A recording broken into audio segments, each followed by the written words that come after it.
Hello. आज हम लोग फिर से स्ट्रक्चर ऑफ एटम का लेक्चर नंबर 9 उसमें से पढ़ेंगे क्वांटम नंबर। आज के बाद क्वांटम नंबर आपको कभी भी दिक्कत नहीं आएगा। आज इसको मैं डिटेल में कवर करता हूं और बहुत सारा नीट का क्वेश्चन लाया हूं ताकि आपको जो कॉन्सेप्ट है वो क्लियर हो जाए। चलिए पहले क्वांटम नंबर पढ़ते हैं। क्वांटम नंबर क्या है? A set of four number which required to define an atom, required to define an electron completely in atom. Atom के एक इलेक्ट्रॉन के बारे में कहाँ है, कैसा है, किस रूप है, इसके बारे में डिफाइन करता है आपका क्वांटम नंबर। ठीक है, तो चलिए आइए लिखते हैं the set of four number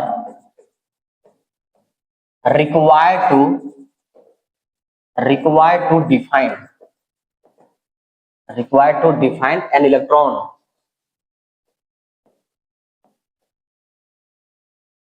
completely in an atom is called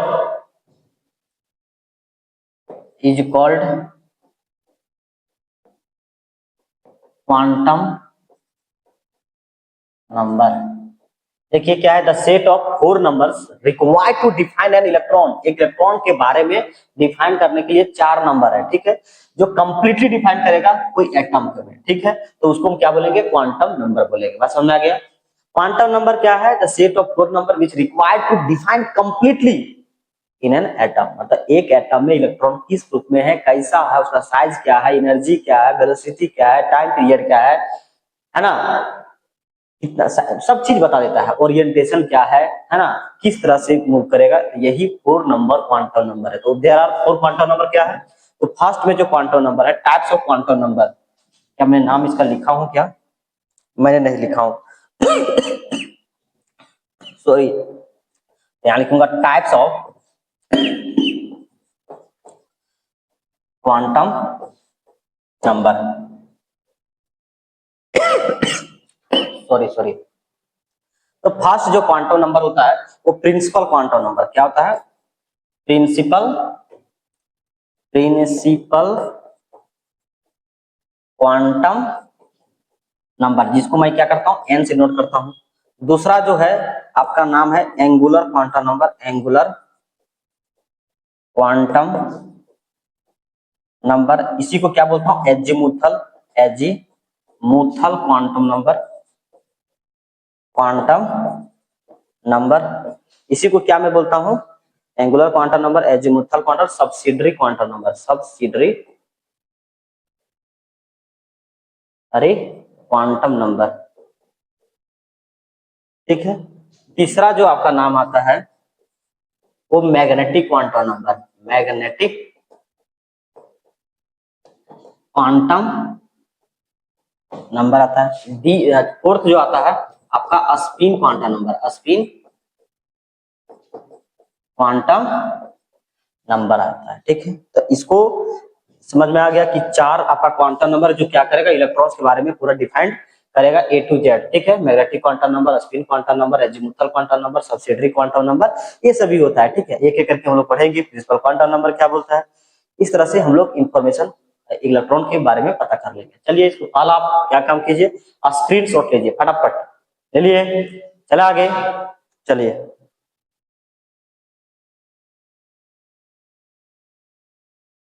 ठीक है, तो यहाँ मेरे पास, अच्छा इसको मैं डिलीट कर लेता हूँ यार। हाँ, ये जो है। चलिए अब आइए हम लोग प्रिंसिपल, आप हेडिंग दीजिए principal quantum number. It describe, क्या करता है? ये बताता है कि size of the electron's wave and energy के बारे में बताता है, वेलोसिटी के बारे में बताता है, टाइम पीरियड के बारे में बताता है, ये सही बताता है। ठीक है, तो लिखेंगे इट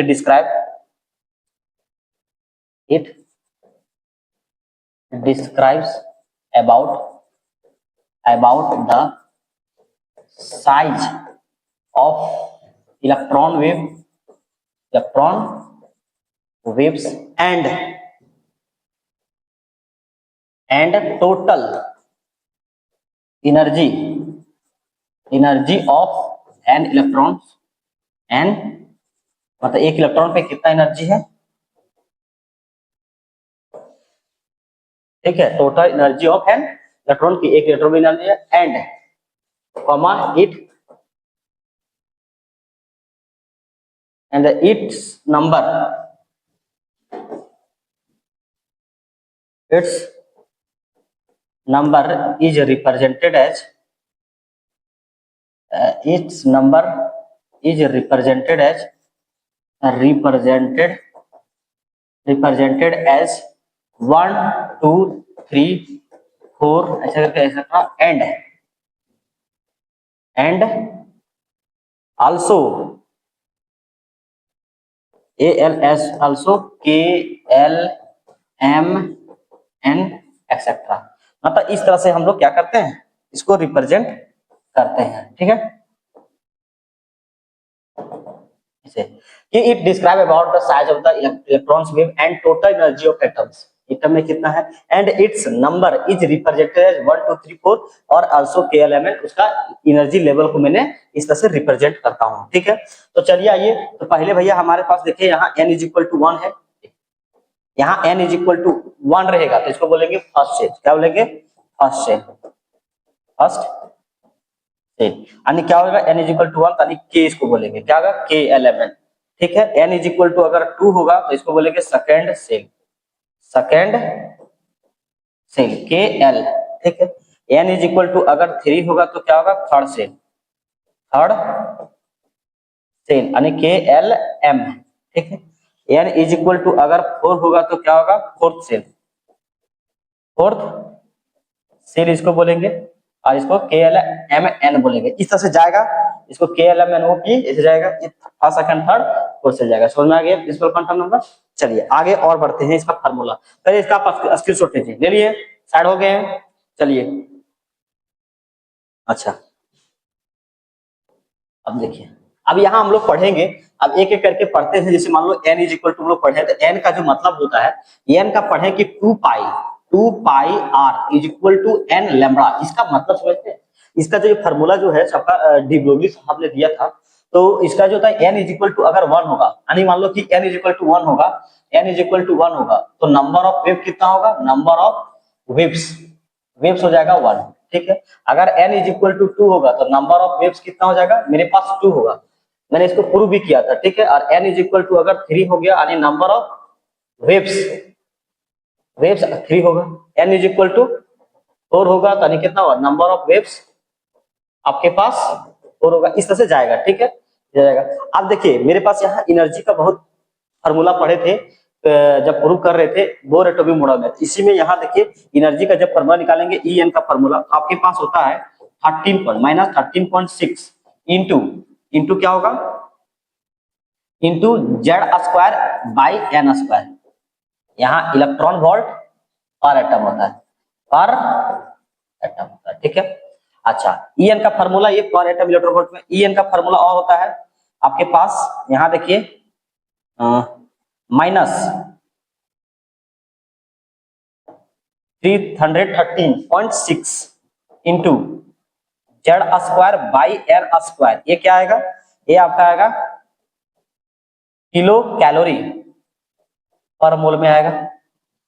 अच्छा, En = क्या आएगा, -2.18 इंटू 10⁻⁻18, ठीक है। और यहाँ Z²/n², ये आएगा क्या जानते हो, जूल पर एटम पे आएगा, जूल पर एटम पे आएगा। एक और फार्मूला होता है En का फार्मूला -1312, ठीक है, इंटू Z²/n²। और ये आएगा आपका, यहाँ आएगा किलो कैलोरी, यहाँ किलो जूल पर मोल, किलो जूल पर मोल में आपका आएगा, पर मोल में आएगा। तो इस तरह से आपका फार्मूला बनेगा, ठीक है। इसको फटाफट आप स्क्रीनशॉट लीजिए, उसके बाद आगे मैं बढ़ता हूँ, ठीक है। चलिए ठीक है। अच्छा, यहाँ एक और देख सकते हैं थोड़ा, अगर मान लीजिए कि ये देखो नंबर ऑफ सेल कहीं बढ़ेगा, यहाँ माइनस में भैया, ठीक है, माइनस में है। अगर n बढ़ा 1 2 3 4 5 बढ़ा, ये बढ़ेगा तो ये क्या करेगा, छोटा करेगा, छोटा करेगा नेगेटिव में, जितना छोटा होगा उतना क्या होगा, पॉजिटिव होगा। एंड दैट मींस रिजल्टेंट आपके पास आएगा कि E1 जो होगा उससे क्या होगा, E2, और यहाँ क्या होगा E3। इस तरह से एनर्जी लेवल बढ़ता जाएगा। मतलब जैसे जैसे आप सेल से दूर जाते जाएंगे, सेल से जैसे दूर जाएंगे तो आपका क्या होगा, एनर्जी लेवल इंक्रीज करेगा, ठीक है, एनर्जी क्या होगा, बढ़ेगा, ठीक है। इसका आप फटाफट स्क्रीनशॉट लीजिए, उसके बाद हम आगे चर्चा करते हैं। बात समझ में आ गया ना? चलिए अब आइए फिर से एन बात करते हैं, एन के बारे में। एन के बारे में देखो, यहाँ आपके पास होता है M V R, angular momentum is equal to N H by, यहाँ कितना होता है 2 पाई होता है, ठीक है, एन एच बाई 2 पाई, ऐसे करके हम लोग पढ़े हुए हैं, ठीक है, एन एच बाई 2 पाई। तो यहाँ जब पढ़े थे तो यहाँ से फॉर्मूला निकालते, अच्छा यहाँ से बहुत तरह का फॉर्मूला निकाल लेते कि आर, और देखिए अब यहाँ आर एन निकाले थे, R N is equal to निकाले थे 0.529 स्क्वायर बाय जेड होता है, और इनटू यहाँ ए नॉट होता है, क्या लिखेंगे, ए नॉट, ए नॉट में होता है, ठीक है। अगर बताइए ये हो गया। अच्छा आपके पास मैंने जब पढ़ाया था तो यहाँ वी एन के लिए फॉर्मूला बताया था, यहाँ 2.18 इंटू 10⁻⁶, यहाँ क्या हो जाएगा, जेड बाई एन होता है, यहाँ उल्टा होता है, ठीक है, जेड बाई एन, और ये क्या होता है मीटर पर सेकंड आएगा, ठीक है, इसको सेकंड में लिखेंगे, V N is equal to, फिर से लिखे तो V N is equal to 2.18 into 10⁸, यहाँ जेड बाई एन और यहाँ सेंटीमीटर पर सेकंड लगेगा, ठीक है, समझ में आएगा दोस्त। अरे भैया देखो यहाँ एनर्जी जेड बढ़ाएंगे एन बढ़ाएंगे, तो एन बढ़ाएंगे जैसे दूर जाएगा तो उसका वेलोसिटी क्या होगा, डिक्रीज होता जाएगा, ठीक है, और यहाँ इंक्रीज, आर एन क्या होगा, एन बढ़ाएंगे तो रेडियस भी क्या होगा, बढ़ेगा। अगर देखो अगर यहाँ निकालू मैं, यहाँ निकालता हूँ एफ एन, मतलब ऑर्बिटल फ्रीक्वेंसी, इसका फॉर्मूला था 6.6 इंटू 10⁻15 होता है, ठीक है, और यहाँ क्या होता है Z square by N cube होता है, ठीक है, और यहाँ पर सेकंड होता है, क्या होता है, पर सेकंड होता है, ये फॉर्मूला होता है। और एक और फॉर्मूला इसका टीएन का था, टीएन का मैं यही देता हूँ, टीएन इज इक्वल टू होता है आपके पास 1.5 इंटू 10⁻⁻16 इंटू, यहाँ देखो उल्टा होता है N cube by Z square, और ये क्या होता है, सेकंड होता है, ये आपका फॉर्मूला हुआ। आज समझ आ गया, ये बताता है principal quantum number. Principal quantum number क्या के बारे में बताता है, साइज के बारे में बताता है, रेडियस के बारे में बताता है, और वेलोसिटी के बारे में बताता है, टाइम पीरियड के बारे में बताता है, और ऑर्बिटल फ्रीक्वेंसी के बारे में बताता है, मतलब जितना तरह का हो सकता है सारा कुछ ये बता देता है, ठीक है, एन से रिलेटेड हुआ था, ठीक है, बात समझ में आया। अच्छा एनर्जी मेरे समझ में आया कि E2 E3 ये क्या हुआ, बढ़ रहा था धीरे धीरे, ठीक है, इस तरह से जा रहा है, अगर क्यों, क्योंकि एन बढ़ेगा तो एनर्जी भी क्या होगा, बढ़ेगा, ये बात आपको समझ में आया। आर क्या था, आर बढ़ेगा, R2 R3 R4 ऐसे करके R5 ऐसे करके बढ़ेगा, ठीक है, अगर एन बढ़ेगा तो आर भी क्या हो जाएगा, बढ़ेगा, रेडियस भी क्या होगा, बढ़ेगा, और यहाँ दिख भी रहा है, ठीक है, इसको आप फटाफट स्क्रीनशॉट लीजिए, उसके बाद हम आगे इसके चलते हैं। चलिए हो गया, ले लिए आप लोग, चलो।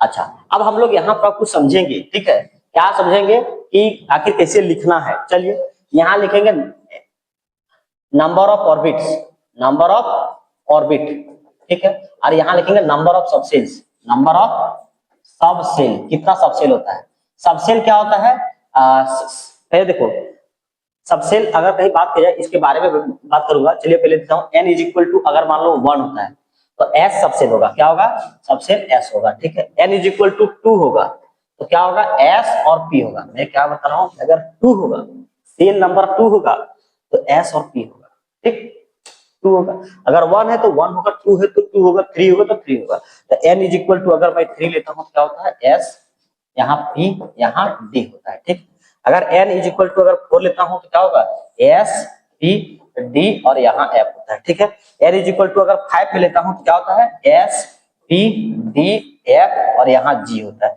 अगर मैं n is equal to orbit number कितना लेता हूँ, नंबर ऑफ ऑर्बिट नंबर, ठीक है, nth ऑर्बिट, हाँ 6 लेता हूं तो क्या होता है, s होता है, यहाँ p होता है, यहाँ d होता है, यहाँ f होता है, यहाँ g होता है, यहाँ h होता है। ये सब उतना एक्सेप्शन यूज नहीं होता है, g और h, लेकिन लिख सकते हैं, कोई दिक्कत नहीं है, ठीक है, इसको रिलेट करेंगे, इसको फटाफट स्क्रीनशॉट लीजिए, ले लिए, चला आगे, चलिए ले लिए, हो गया, चलिए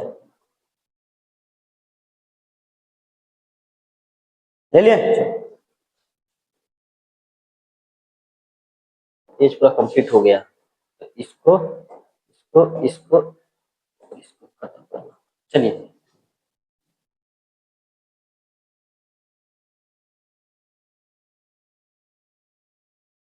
चलिए ये हो गया आपका।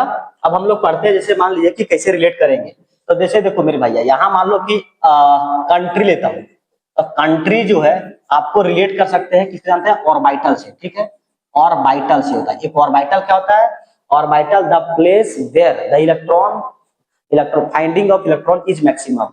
ऑर्बिटल वह जगह होता है जहां इलेक्ट्रॉन पाए जाने की प्रोबेबिलिटी बहुत ज्यादा होता है, उसको उसको क्या कहेंगे, ऑर्बिटल कहेंगे। नोड क्या होता है, the place where the 3D space where the finding of electrons is zero is called node बोलते हैं, ठीक है।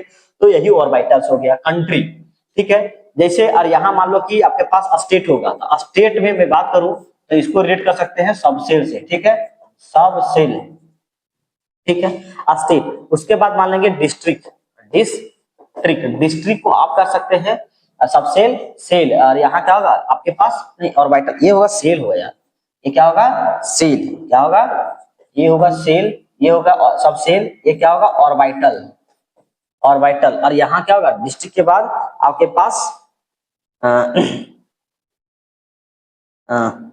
Police station, police station, police station, police station को आप क्या कर सकते हैं, आप स्किन मतलब इलेक्ट्रॉन यहाँ आप पा सकते हैं कि पुलिस स्टेशन में चलो यहाँ इलेक्ट्रॉन होगा तो होगा। या फिर इसको बोल सकते हैं विलेज डायरेक्ट, क्या ले सकते हैं विलेज, या फिर जिसको भी जहां होगा, ठीक है, वो इलेक्ट्रॉन क्या बोलेगा, पहले सेल निकालना पड़ेगा, उसके बाद सब सेल देखना पड़ेगा, उसके बाद ऑर्बिटल्स, उसके बाद इलेक्ट्रॉन्स, ठीक है। बात समझ में आ गया।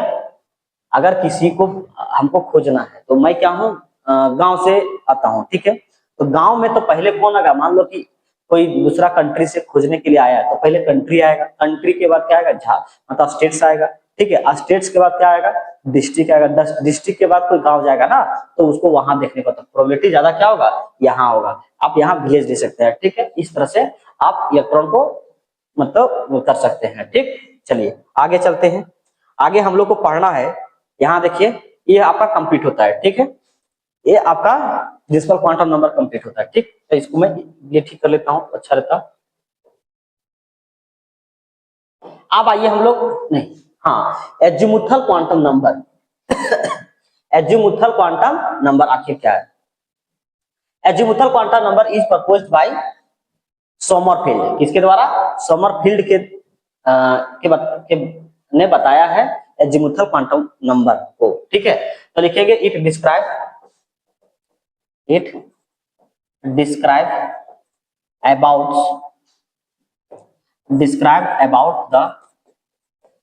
the waves describe about the, यहाँ वो बताए साइज, ये क्या बताएगा आपका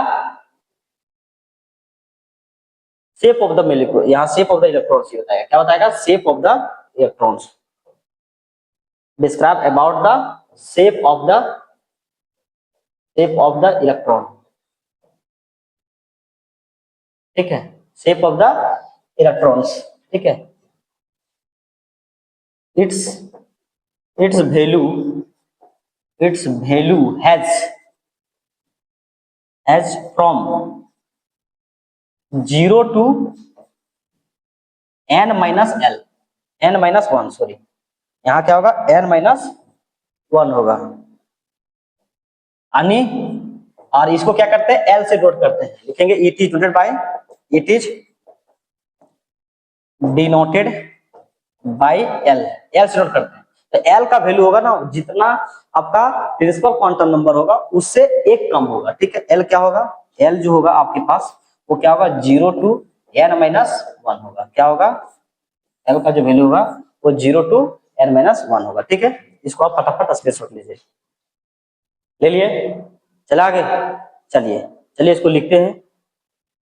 अब देखिए L का वैल्यू हम लोग को लिखना है, जैसे मान लो कि आपके पास n इज इक्वल टू आपके पास 1 है, तो कैसे लिखेंगे, n है तो L का वैल्यू क्या होगा यार, L का वैल्यू हो जाएगा आपके पास, अगर मैंने क्या बताया था कि 1 है तो ये क्या है सेल है, तो सबसेल कितना होगा 1 ही होगा, क्या होगा यहाँ L इज इक्वल टू 0 होगा, क्यों, क्योंकि n में से एक L घटाएंगे 1 घटाएंगे कितना होगा 0 आएगा। अगर n इज इक्वल टू 2 लिखे तो कितना होगा, L इज इक्वल टू क्या आएगा 0 भी आएगा और L इज इक्वल टू 1 भी आएगा। अरे 2 से कम लेना है भाई, यहाँ 1 होगा, ठीक है। n इज इक्वल टू अगर 3 लूं तो क्या होगा, l is equal to 0, l is equal to 1 और l इज इक्वल टू 2। बात समझ में आ गया? अरे 3 है तो 3 है, 1 2 3 है ना। इसको देखो, अच्छा मैं s के लिए, अच्छा मैंने एक और बात बताना था, चलो ठीक है कोई दिक्कत नहीं। यहाँ देखो n इज इक्वल टू अगर 4 है तो यहाँ लिखूंगा l is equal to 0, l is equal to 1 और l इज इक्वल टू 2 और l इज इक्वल टू 3। ठीक है, इस तरह से बात समझ में आ गया, इस तरह से लिखना होगा। ठीक है, अब लिख सकते हैं। ठीक, लेकिन यहाँ मैं बताऊं कि 0 के लिए मैंने x लिखता हूँ, s होता है, और 1 के लिए p होता है, और 2 के लिए d होता है, और 3 के लिए f होता है। ठीक है, ये आपका सेल होता है। ठीक, s के लिए s लिखते हैं, s मतलब ये क्या आपका s सब सेल, p सब सेल, d सब सेल और एक f सब सेल रिप्रेजेंट करते हैं। ठीक है, तो l इज इक्वल टू 1 आएगा तो ये 1 n सेल है, फर्स्ट सेल है, तो इसको मैं क्या लिख सकता हूँ, यहाँ मैं दूसरा पेन से आपका यूज कर लेता हूँ। यहाँ 1 है तो यहाँ 1 और s होगा, अगर 2 है तो क्या होगा, s के लिए 0 और 1 के लिए 2p होगा, 3 के लिए तो यहाँ 3s, क्योंकि 3 है ना सब सेल, इसीलिए 3 यहाँ p और यहाँ कितना होगा 3d। यहाँ 4 है तो कितना हो जाएगा 4s, यहाँ 4p, यहाँ 4d और यहाँ 4f हो जाएगा। बस समझ में आ गया मैंने क्या बोल रहा हूँ? अगर n इज इक्वल टू अगर 5 रहता तो यहाँ 5s 5p 5d 5f 5g इस तरह से लिख सकते हैं, कोई दिक्कत? इसको आप फटाफट स्क्रीनशॉट लीजिए। ठीक है, ये आपको क्लियर हो गया होगा, है ना। चलिए, हो गया, चलो आगे चलते हैं थोड़ा हम लोग, चले आगे। चलिए अब हम लोग पढ़ेंगे ऑर्बिटल, यहाँ लिखेंगे हेडिंग, यहाँ ये हम लोग हटा देते हैं। हाँ,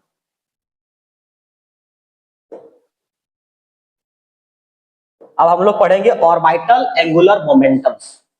अगर उससे पहले मैं बात करूं थोड़ा, तो मैं बताना चाहता हूं कि अगर n इज इक्वल टू 1 है, n is equal to number of shell 1 है तो सब सेल क्या होगा यार, 1 ही होगा। नंबर ऑफ सेल कितना होगा, नंबर ऑफ नहीं, l इज इक्वल टू क्या होगा, यहाँ मैं लिखूं तो क्या लिखूं, l इज इक्वल टू होगा 0 होगा। नंबर ऑफ सब सेल कितना होगा, नंबर ऑफ सब सेल्स 1 होगा। ठीक है, अगर n इज इक्वल टू 2 है तो क्या होगा, 0 और यहाँ 1 होगा। नंबर ऑफ सब सेल कितना होगा, 2 होगा। n इज इक्वल टू अगर 3 है तो कितना होगा, 0 1 और यहाँ 2। भैया l का वैल्यू 0 तो कितना होता है, 0 2 n माइनस 1 होता है, समझे ना, इसीलिए ये होता है। समझ में आ गया दोस्त? ठीक है, तो यहाँ 3 हुआ। अगर n इज इक्वल टू मैं 4 लेता हूँ तो 0 1 यहाँ 2 और यहाँ 3 और यहाँ 4 हो गया। ठीक है, n इज इक्वल टू अगर कहीं 5 हो गया तो 0 1 यहाँ 2 और यहाँ 3 और यहाँ कितना हो जाएगा 4 5 होगा, है ना। ये आपको समझ में आ गया, नंबर ऑफ यहाँ इसे, है ना। चलिए इसको फटाफट स्क्रीनशॉट आप लीजिए। ठीक, अब हम लोग पढ़ेंगे ऑर्बिटल एंगुलर मोमेंटम्स। ठीक है, चलिए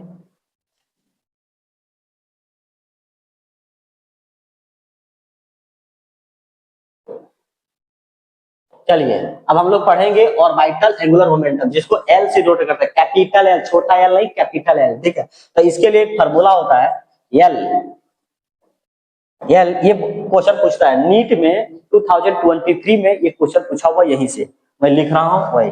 ठीक है, तो एल इज इक्वल टू होता है root under L bracket L plus 1 और यहाँ एच बाई 2 पाई होता है, एच बाई 2 पाई होता है। ठीक है, तो यहाँ L is equal to H by 2 pi, तो इसको मैं लिख सकता हूँ, जानते हो, फिर से लिख सकता हूँ, L is equal to root under L bracket L plus यहाँ 1 और इसको एच कट लिख सकता हूँ, वेयर वेयर जहाँ की H cut is equal to क्या होगा, एच बाई 2 पाई होगा। बात समझ में आ गया? L is equal to root under L bracket L plus 1 h by 2 pi, है ना। ऐसे करके वैल्यू हो गया। अगर मैं देखो यहाँ मैं लिखूं एल का वैल्यू, तो एल का वैल्यू अगर मैंने 0 पर लिया, 0, एल का वैल्यू मैंने 1 पे लेता हूं, एल का वैल्यू कितना, इस पे वैल्यू पुट करके ये आपको लाना होगा। ठीक है, ताकि ये आपको आना चाहिए 2 और एक यहाँ 3, तो ये किसके लिए, एस पी डी एफ के लिए निकालता हूँ। एल इज इक्वल टू 1, तो एल इज इक्वल टू 0 पर पुट करूं तो क्या होगा 0, एल का रूट अंडर यहाँ 0 ब्रैकेट 0 प्लस 1। ठीक है, और यहाँ h बाई 2 पाई। ठीक है, तो क्या लिख सकता हूँ 0, क्योंकि 0 से जो टकराएगा वो चूर चूर हो जाएगा और 0 में मिल जाएगा। बस समझे ना, 0 से टकराना बहुत दिक्कत है ना। अगर कमजोर आदमी से अगर कहीं टकराएंगे तो बर्बाद हो जाएंगे, ठीक है। चलिए, तो ये आपका वैल्यू पूछता है कभी कभी कि ऑर्बिटल एंगुलर मोमेंटम बताइए for l is equal to 0 पे, एल इज इक्वल टू 1 पे, ठीक है। तो इसको वैल्यू पुट करूं, क्या होगा 1 ब्रैकेट 1 प्लस 1, ठीक। और यहाँ h बाई 2 पाई, अरे भैया तो यहाँ कितना होगा रूट अंडर 2 और यहाँ h बाई 2 पाई। इसको मैं क्या ले सकता हूँ और ले सकता हूँ, तो यहाँ रूट अंडर 2 h कट ले सकता हूँ।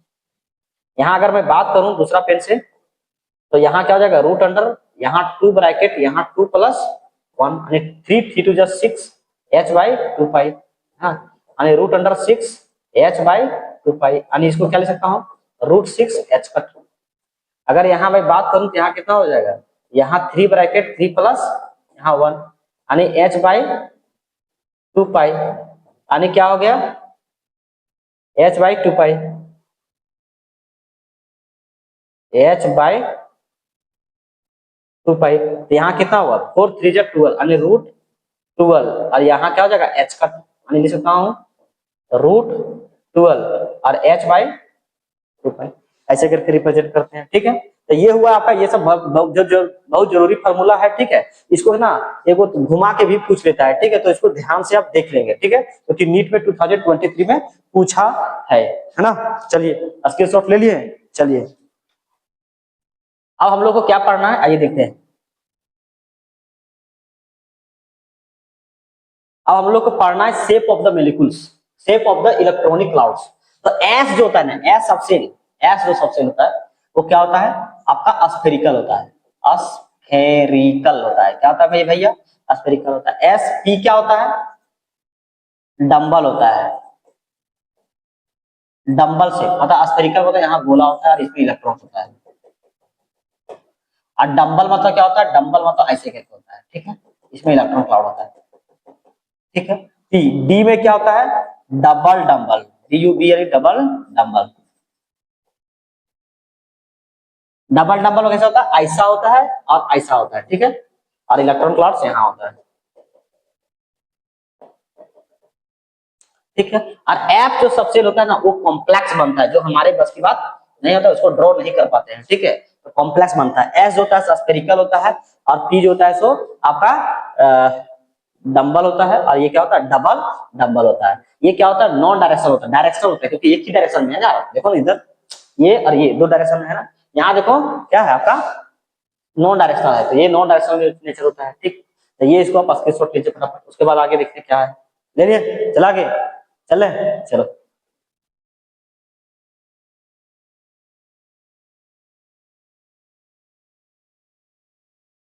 चलिए अब हम लोग पढ़ते हैं मैग्नेटिक क्वांटम नंबर के बारे में, ठीक है।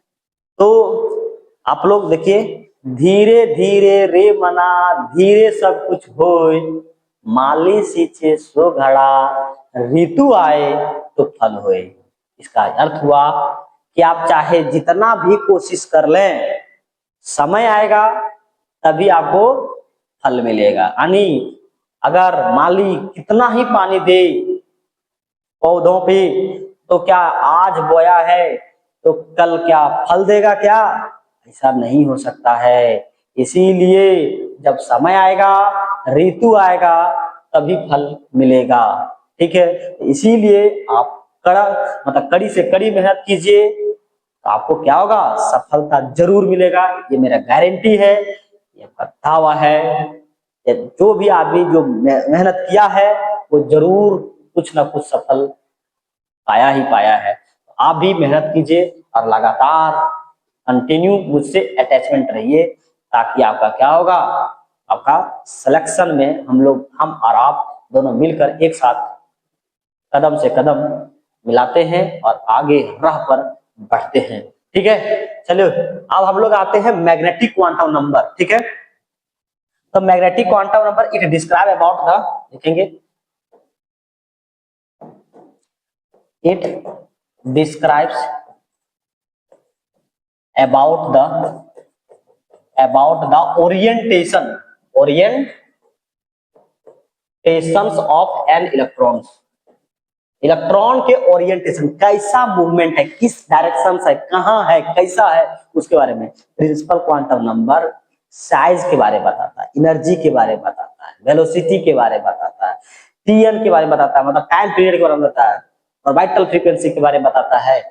वही आपका एजीमुथल क्वांटम नंबर आपका शेप के बारे में बताता है, कितना है शेप, कैसा है शेप, स्फेरिकल है, डम्बल है, डबल डम्बल है, कॉम्प्लेक्स, इस टाइप पे बनता है।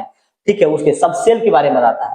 ये मैग्नेटिक क्वांटम नंबर क्या होता है? मैग्नेटिक क्वांटम जो होता है ओरिएंटेशन ऑफ एन इलेक्ट्रॉन के बारे में बताता है। ठीक है, it has value, it value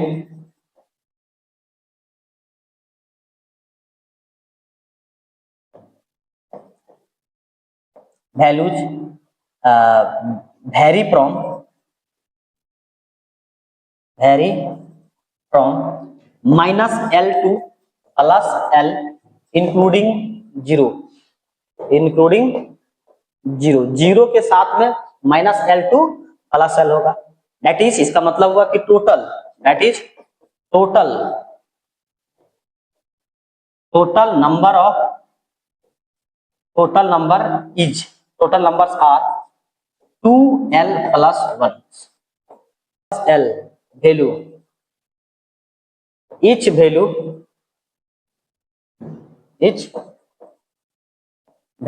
is corresponds to n orbitals।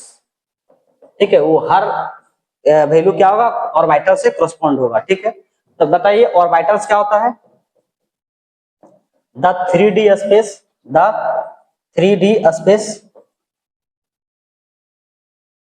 where finding of electron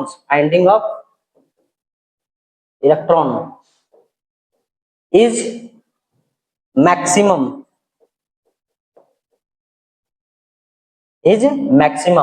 the 3D space where finding of electron is maximum is called orbital। बात समझ आया कि it describes about the orientation of electron के बारे में बताता है। ठीक है, it value varies from -L to +L including zero, that is the total number are n 2L plus 1 values, each value is corresponds to n orbitals. क्या होगा? n orbital से, n ऑर्बिटल क्या होता है? 3D स्पेस होता है where finding of electron is maximum is called orbitals होता है। ठीक है, बात समझ में आ गया? चलिए आगे बढ़े, चलिए ले लिया स्क्रीनशॉट। देखो मैंने पढ़ा है कि अगर n इज इक्वल टू 1 है, देखो बात आप बारीकी से समझिए। ठीक है, n इज इक्वल टू 1 है। ठीक है, तो l का वैल्यू क्या होगा? l का जो वैल्यू होगा आपके पास यहाँ जीरो होगा। ठीक, तो m का जो वैल्यू होगा ना, m का जो वैल्यू होगा वो क्या होगा? -L टू +1, तो यहाँ क्या होगा? l is equal to zero होगा। ठीक है, अगर मान लीजिए कि आपके पास n इज इक्वल टू अगर 2 हुआ तो l का वैल्यू कितना होगा? जीरो होगा, और l का वैल्यू कितना हो जाएगा? l का वैल्यू हो जाएगा 1 होगा। ठीक है, एक कम हुआ है ना, l का वैल्यू 0 और एक 1 हो गया। ठीक, एक कम लिया और इधर से मैंने इतना ले लिया। ठीक है, ताकि आपको क्लियर हो जाएगा। तो m इज इक्वल टू 0, यहाँ क्या होगा? m इज इक्वल टू 0 होगा। ठीक है, m इज इक्वल टू 0। ठीक, m इज इक्वल टू आपके पास 0 देखने को मिला। अगर l इज इक्वल टू 0 है तो m का वैल्यू यहाँ तो 0 होगा, और यहाँ l इज इक्वल टू आपके पास कहीं 1 हुआ तो m का वैल्यू कितना हो सकता है? -L to +L, -L to +L, यानी इसका वैल्यू क्या आएगा? -1 से टू +1 जाएगा, है कि नहीं? ये प्लस कितना जाएगा? l का वैल्यू, मतलब m का जो वैल्यू आएगा क्या आएगा? इतना आएगा। ठीक है, m का वैल्यू यहाँ -1, यहाँ 0, यहाँ +1। ठीक, समझ में आ गया? अगर मान लीजिए कि n इज इक्वल टू आपके पास यहाँ 3 हुआ, यानी कहने मतलब l इज इक्वल टू 0 हुआ, l इज इक्वल टू क्या होगा? 1 होगा, और l इज इक्वल टू आपके पास 2 होगा। ठीक है, तो l इज इक्वल टू 0 पर क्या होगा मेरे भाई? 0 पर m का वैल्यू भी 0 होगा। ठीक है, और l के पास क्या होगा? 1 होगा, तो m का वैल्यू कितना हो जाएगा? यहाँ ऐसे होगा, -1, 0 और +1 होगा। ठीक, क्यों? क्योंकि -L से +1 होगा, है ना? यहाँ 0 तो 0 होगा, है ना? अगर मैंने l इज इक्वल टू अगर 2 यहाँ पुट किया वो उसके जगह पे l वाला, तो यहाँ क्या होगा? यहाँ आपके पास 5 होगा। कैसे देखो, यहाँ -2 होगा, फिर क्या होगा? -1 होगा, -2 टू यहाँ +2 आएगा, ये वैल्यू आपका क्या होगा? m का वैल्यू होगा। क्या होगा? m का, यहाँ 0, यहाँ +1, यहाँ +2 होगा। ठीक, इतना हो गया। अगर n इज इक्वल टू अगर 3 आ गया यहाँ 4 हो गया, क्या हो गया, L इज इक्वल टू 0 होगा, L इज इक्वल टू 1 हो गया, L इज इक्वल टू 2 हो गया और L इज इक्वल टू 3 हो गया। बात समझे? तो इस तरह से आप लिख सकते हैं। ठीक, L इज इक्वल टू अगर 0 पर कहो तो M का वैल्यू कितना होगा, हमेशा 0 होगा। मतलब यहाँ सबसेट 1 होगा, यहाँ भी 1 कौन बनेगा, यहाँ मतलब 1 ऑर्बिटल्स बनेगा, यहाँ भी क्या बनेगा, 1 ऑर्बिटल्स बनेगा। बात समझे ना? और यहाँ अगर मैं यहाँ देखूं,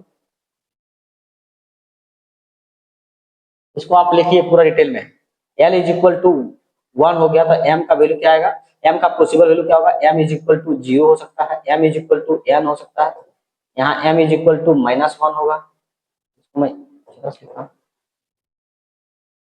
M का वैल्यू हो गया -1, M का वैल्यू हो गया 0, M का वैल्यू हो गया -1। ठीक है, यानी ऐसे करके आप लिख सकते हैं माइनस, यहाँ -1 0 +1। अगर L इज इक्वल टू अगर 2 हो गया तो क्या हो जाएगा, -2 -1 0 +1 और +2, एक बक्सा बंद हो जाएगा, है ना। और यहाँ इसीलिए 5 घर बनता है। ठीक है, n इज इक्वल टू 5 होता है। ठीक है, अगर ये हुआ तो m का वैल्यू ये हो गया, है ना। अगर मैं इसको छोटा थोड़ा करना चाहता हूँ ताकि मैं इसको भी नहीं कर लेना चाहता हूँ। ठीक है, तो अगर n इज इक्वल टू अगर पास आपके पास n इज इक्वल नहीं l is equal to sorry l is equal to अगर 3 आए तो m का वैल्यू क्या हो सकता है, m का वैल्यू हो जाएगा आपके पास यहाँ 7 1 2 3 4 5 6 7, यानी -3 -2 -1 0 +1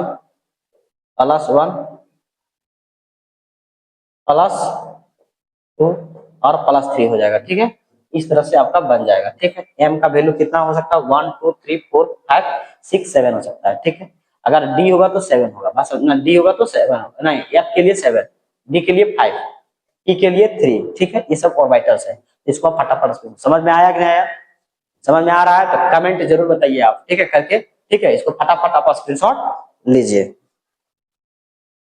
ले लिए, चलिए।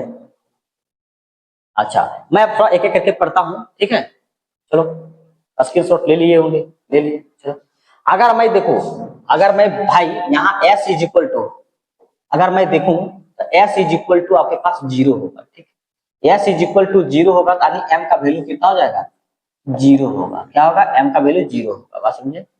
अगर p इज इक्वल टू 1 हो गया, इसका मतलब हुआ क्या, इसका मतलब हुआ कि p का जो m का जो वैल्यू हो आपके पास ऐसे हो गया, है ना। आपके पास 1 2 यहाँ -1, क्योंकि p आ गया, p कितना आ गया 1, है ना।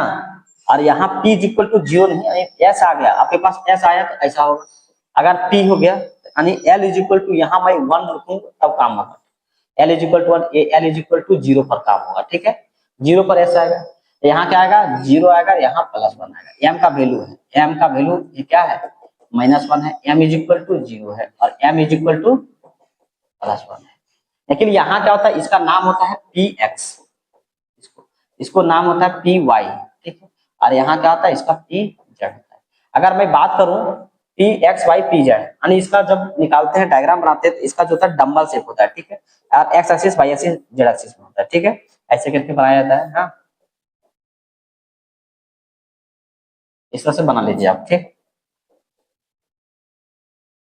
यानी l इज इक्वल टू 1 पे ऐसा सबके जगह बन जाएगा। ठीक है, l हो जाएगा, यहाँ हो सकता है कि 2p हो सकता है, यहाँ 3p हो सकता है, यहाँ 4p हो सकता है, यहाँ 5p हो सकता है, जो करना है इसलिए लीजिए। ठीक, यहाँ देखो px मतलब यहाँ x एक्सिस और ये क्या हो गया y एक्सिस। अगर मैं इसमें बनाऊं तो क्या डंबल शेप में ऐसे करके बनेगा और ऐसे बनेगा। ठीक, और यहाँ इलेक्ट्रॉन्स क्लाउड होगा। बस समझे ना, क्लियर। अगर मैं क्या करूं, यहाँ x हो गया और ये आपका y हो गया तो ऐसे करके ग्राफ बनेगा, ऐसे। ठीक, इसको बोलूंगा px, तो कि px है, यहाँ क्या बनेगा py। बस समझ में गया। चलो, अब यहाँ देखिए एक आपके,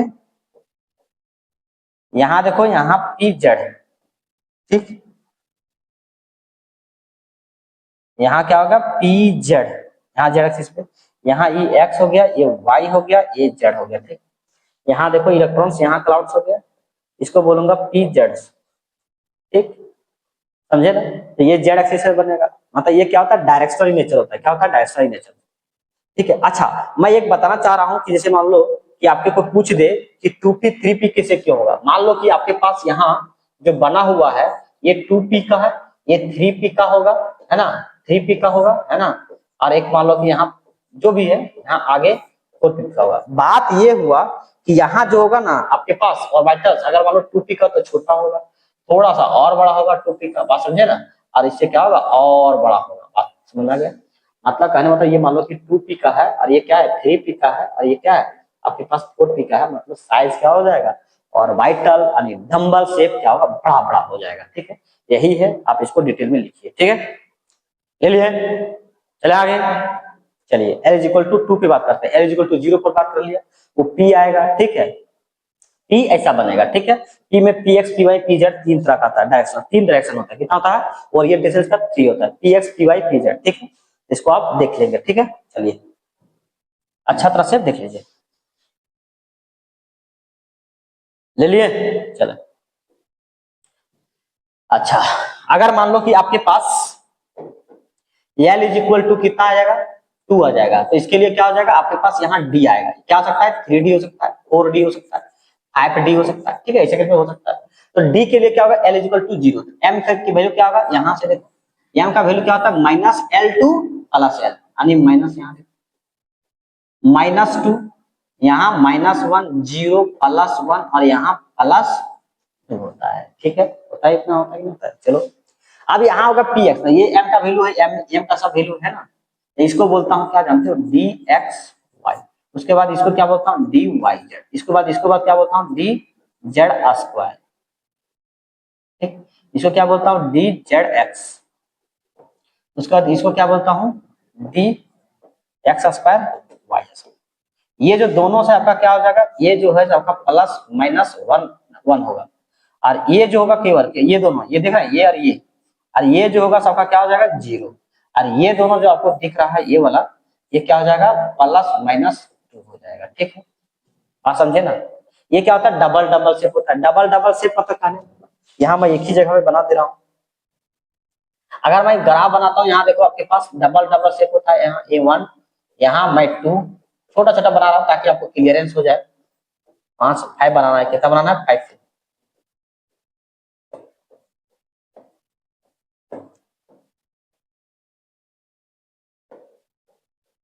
ठीक है, ये क्या होगा x हो गया और क्या होगा ये y हो गया, यानी क्या हो गया आपके पास देखो ये डबल डबल है। अगर आप समझेंगे कि यहाँ x y है, x और y z z x, तो ये जो देखो ये जो है ना बीच में बनता है, ये देख रहे हैं इसके एक्सिस के बीच में बनता है।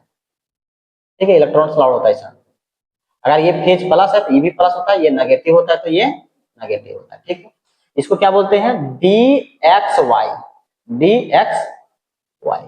ठीक, इसको क्या बोलते हैं देखो d, यहाँ देखो यहाँ मान लेते हैं कि ये अलग है, यहाँ मैंने y लेता हूँ यानी x और यहाँ z लेता हूँ, या फिर y z लेता हूँ, यहाँ y लेता हूँ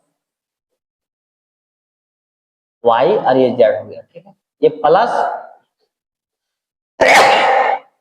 माइनस, इसको क्या बोलो y z बोलता हूँ। ठीक, दोनों अलग अलग है, एक्सिस अलग है। ठीक है, एक ही ऐसा नहीं है यार, यहाँ x है यहाँ y है, यहाँ क्या y और यहाँ z है। ठीक, यहाँ जेड एक्स लिखता हूँ तो यहाँ जेड लिखता हूँ, यहाँ एक्स लिखता हूँ, ये भी मैं वही पे बनाता हूँ। हाँ, ये दोनों हो गया आपका, ये माइनस होगा तो ये माइनस होगा, ये प्लस होगा तो प्लस होगा। यहाँ देखो अगर एक्सिस पे बनाएगा तो ऐसे करके बनाएगा। ठीक है, ऐसे करके बनाएगा, इसको क्या बोलते हैं एक्स और ये बोलते हैं वाई, यानी क्या हो जाएगा डी एक्स स्क्वायर और यहाँ वाई स्क्वायर। ठीक, अगर मैं देखो अगर मैंने डी एक्स स्क्वायर तो यहाँ बनता है वाई स्क्वायर जेड स्क्वायर। मैंने क्या कहता हूँ कि अगर ये तो ये दोनों मिलके ये क्या बन जाता है ऐसे करके बन जाता है, यहाँ दोनों एक रिंग बन जाता है। यहाँ देखो ऐसे करके, समझ रहा है, एक यहाँ आपके पास ए आपके पास ऑर्बिटल्स है और यहाँ आपके पास एक रिंग है, इसको बोलते हैं डी जेड स्क्वायर, ये आपका पास जेड एक्सिस होता है। अब बोला जाता है कि ये जो दोनों है ना इस तरह से मतलब दो बनता है, डी वाई स्क्वायर और यहाँ जेड स्क्वायर एंड यहाँ क्या होता है डी जेड स्क्वायर और एक्स स्क्वायर, ये दोनों मिला के ये कंपाउंड बना हुआ है। ठीक है, इस तरह जिस तरह से ये बना तीन, उसी तरह से ये भी तीन बनता, लेकिन ये दोनों आपस में क्या होगा मिक्स करके ऐसा कॉम्प्लेक्स बनता है, ऑर्बिटल्स ऐसा बनता है। बात समझ में आ गया? ठीक है, तो ये आपको समझ में आ गया होगा। तो ये डायरेक्शन के बारे में बताता है, ओरिएंटेशन के बारे में बताता है, इलेक्ट्रॉन किस दिशा में है, तो इलेक्ट्रॉन इधर प्रेजेंट होता है। ठीक है, ये सब इस चित्र में बना होता है। ठीक है, ये क्या होता है रिंग होता है, जैसे मान लो कि ये रिंग हो गया। ठीक है, ये रिंग हो गया और ऐसे करके प्रेजेंट है ये रिंग। ठीक है, आप समझे ना, ऐसे तो समझ में आ गया होगा, ये आपको क्लियर हो गया पूरा। अब एफ के लिए थोड़ा पढ़ लेते हैं, इसको आप स्क्रीनशॉट लीजिए, ठीक है। ये हो गया। अच्छा, बात रही यहाँ 3D और 4D में, तो यहाँ 3D में छोटा छोटा लॉस बनता है और वहां क्या होता है, बड़ा लॉस बनता है। बात दोनों में यही अंतर है, ठीक है। चले आगे, चलिए इसको पहले आप स्क्रीनशॉट फटाफट ले लीजिए, समझ में आ गया होगा तो आप जरूर इसको सब्सक्राइब कीजिए और आगे बढ़ाइए, ठीक है। चलो, समझे ना, चलो। मैंने समझा कि 5D में केवल क्या बड़ा बड़ा बनेगा, बस और कुछ नहीं है। चलो, L मैं 3 पर बनाता हूँ। L=3 मतलब 3 यहाँ f हो जाएगा। L=3 यानी क्या हो जाएगा, 3 होगा, तो यानी क्या होगा, 4f से स्टार्ट होता है तो 4f होगा, है ना। यहाँ मैंने क्या लिख दिया था यार, यहाँ लिखे, यहाँ तो मैंने 2D तो नहीं लिख दिया, 3D से स्टार्ट होता है, ठीक है, कोई दिक्कत नहीं। चलो,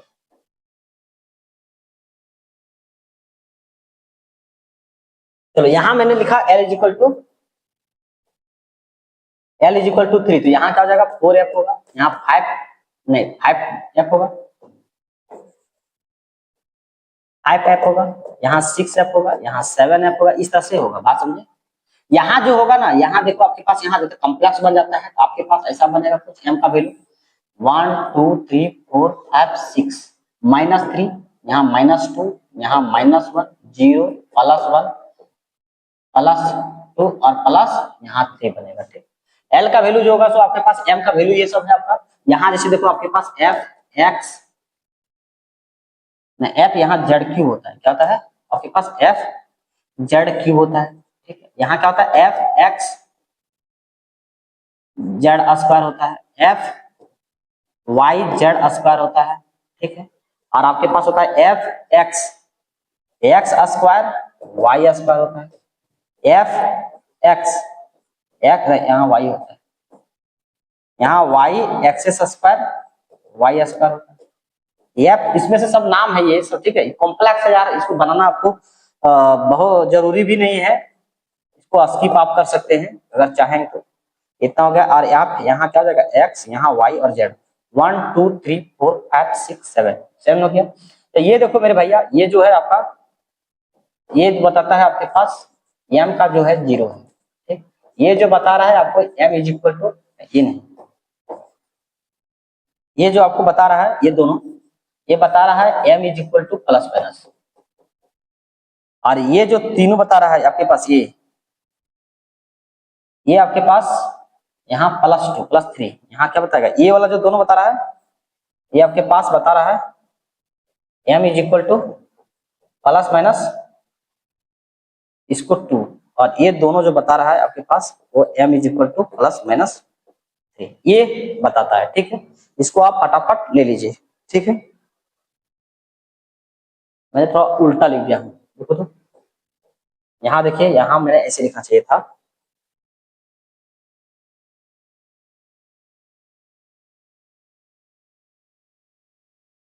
यहाँ जैसे देखो आपके पास ये दोनों तो आपके क्या था m +- यहाँ 3, और ये दोनों जो आपके था वो m +- यहाँ 2 है। थोड़ा ध्यान रखेंगे, यहाँ 0 1 यहाँ 3 और यहाँ 2 होता है, ठीक है। इसको आप फटाफट स्क्रीनशॉट ले सकते हैं, ठीक। चलिए, हो गया, समझ में आ गया। फर्क यही है कि आपके पास यहाँ क्या होगा, लॉग जो होगा बड़ा बड़ा होगा और जो छोटा होगा वो छोटा होगा, ये बड़ा सब होगा, इसमें धीरे धीरे बड़ा बढ़ते जाएगा, ठीक। यही है, इसको इसी तरह से आप दिमाग में रखेंगे तो हो जाएगा क्लियरेंस, अदरवाइज दिक्कत हो जाएगा, ठीक है। तो इसको फटाफट स्क्रीनशॉट लीजिए और आगे बढ़ते हैं। आगे हम लोग जो पढ़ना है सबको हटा ही लेता हूँ ताकि मैं अच्छी तरह से आपको करा सकूंगा, ठीक है। अब हम लोग को पढ़ना है स्पिन क्वांटम नंबर। ये क्या बताता है आपको, it has value from +½ and -1। ये बताता है किधर से घूमेगा इलेक्ट्रॉन्स रिवॉल्व, किधर से घूमेगा, एंटी क्लॉकवाइज होगा या क्लॉकवाइज होगा, ठीक है। तो ये बताता है इट डिस्क्राइब्स द, क्या बताता है, it describe the spin off the electrons, it describe the spin off the electrons, spin off the electron के बारे में बताता है। इट डिस्क्राइब द स्पिन मतलब किधर से मूवमेंट करेगा, ठीक है। जैसे मान लो आपके पास यहाँ क्या है, एक सेल है, सेल में आपके पास यहाँ एक इलेक्ट्रॉन्स प्रेजेंट है, तो इलेक्ट्रॉन्स प्रेजेंट है तो यहाँ क्या होगा, किधर से मूवमेंट करेगा, या इधर से मूवमेंट करेगा या फिर इधर से मूवमेंट करेगा, ऐसे करके मूवमेंट करेगा या फिर ऐसे मूव करेगा, ठीक। ठीक है। It has value from, it has value from क्या होता है, plus of, it has value plus of and minus of, plus 1/2 and minus 1/2। अगर s इज इक्वल टू आपके पास प्लस हो गया यानी क्या होगा, एक क्लॉक वाइज हो गया, क्लॉक वाइज हो गया। s इज इक्वल टू क्या हो गया, यहाँ क्या हो जाएगा, -1/2 होगा तो क्या हो जाएगा, एंटी क्लॉक वाइज डायरेक्शन में बनेगा, एंटी क्लॉक वाइज डायरेक्शन में मूव करने वाला है। बात समझ में? अगर देखो ये क्या होता है, ये आपके पास ऐसे करके क्लॉक वाइज होता है और ये क्या होता है, एंटी क्लॉक वाइज ऐसे करके होता है। बात समझे? तो ये आपको होना चाहिए। इलेक्ट्रॉन दो तरह का मूवमेंट करता है, तो हम लोग अभी चारों तरफ पढ़े, प्रिंसिपल क्वांटम मतलब क्वांटम नंबर पढ़े। क्वांटम नंबर क्या होता है, सेट ऑफ 4 क्वांटम नंबर जो इलेक्ट्रॉन को पूरा आपके बारे में बताता है। ठीक है, क्वांटम नंबर क्या होता है कि जो 4 नंबर होता है जिसमें से क्या होता है, आपको पूरा इलेक्ट्रॉन के बारे में आपको बता देता है। ठीक है, उसमें से क्या होता है, फर्स्ट में होता है principal quantum number. Principal quantum number आपको साइज के बारे में बताता है, एनर्जी के बारे में बताता है, रेडियस के बारे में बताता है, टाइम पीरियड के बारे में बताता है, ऑर्बिटल फ्रीक्वेंसी के बारे में बताता है और वेलोसिटी के बारे में बताता है। ठीक है, ये मैंने सीखा। अगर रेडियस क्या होगा, अगर r बढ़ाएंगे तो क्या होगा, n बढ़ाएंगे तो रेडियस बढ़ेगा, और अगर कहीं r बढ़ा मतलब अगर n बढ़ाएंगे तो एनर्जी भी बढ़ेगा। बस समझ में आ गया। आज उसके बाद पढ़े azimuthal quantum number. Azimuthal quantum number हमने क्या पढ़ा, उसके बाद हमारे बताता है शेप ऑफ द मॉलिक्यूल्स, मतलब शेप ऑफ द इलेक्ट्रॉन्स कैसा है। ठीक है, वो किस प्रकार है। ठीक है, उसको रहता है एस होता है, क्या होता है, स्फेरिकल होता है, पी क्या होता है, डंबल होता है, डी क्या होता है आपका डबल डंबल होता है, और एफ क्या होता है, कॉम्प्लेक्स होता है। ठीक है, ये मैंने सीखा। उसके बाद पढ़ा मैग्नेटिक क्वांटम नंबर, जो एल का जो वैल्यू होता है एक एन से कम होता है। एम का जो मैग्नेटिक क्वांटम नंबर होता है वो उसका वैल्यू क्या होता है, -l से प्लस है, इंक्लूडिंग विथ जीरो, जीरो भी होता है उसमें। ठीक है, आज समझ में आ गया। वो क्या बताता है, orientation x y y z, ये भी जो मैंने फिगर बनाया उसको। ठीक है, चलो उसके बाद स्पिन क्वांटम नंबर क्या बताता है कि आपके कैसा ये मूवमेंट करता है, ये बताता है क्लॉकवाइज एंटी क्लॉकवाइज, ये बताता है। ठीक है, अब हम लोग इसको आप पहले स्क्रीनशॉट लीजिए, उसके बाद हम लोग पढ़ेंगे how to filled an electron in a subshell. ठीक है, चलो इसको मैंने ये कर देता हूँ।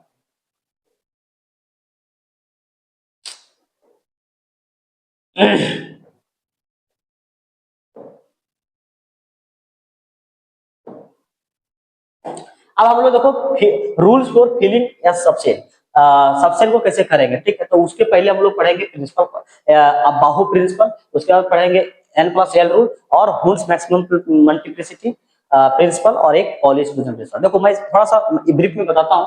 जो बाहु प्रिंसिपल होता है ना, वो क्या बोलता है कि आपका इंक्रीजिंग ऑर्डर एनर्जी पे इलेक्ट्रॉन भरेगा। मतलब एनर्जी 1 है और एक यहाँ 2 है, तो पहले 1 को भरो उसके बाद 2 को भरो, समझे ना। यानी बाहु प्रिंसिपल बोलता है कि आप पहले एनर्जी, जिस तरह से एनर्जी है, अगर एनर्जी कम है तो उसमें पहले होगा, उसके बाद दूसरा वाला में होगा, जिसका एनर्जी कम होगा उसमें पहले जाएगा। ठीक है, n+l रूल में वही बोल रहा है कि अगर n+l रूल जो है आपका जिसका वैल्यू सबसे कम होगा उसमें सबसे पहले जाएगा। अगर दोनों सेम आ गया तो बोलेंगे जिसका n का जो वैल्यू छोटा होगा उसके अनुसार जाएगा।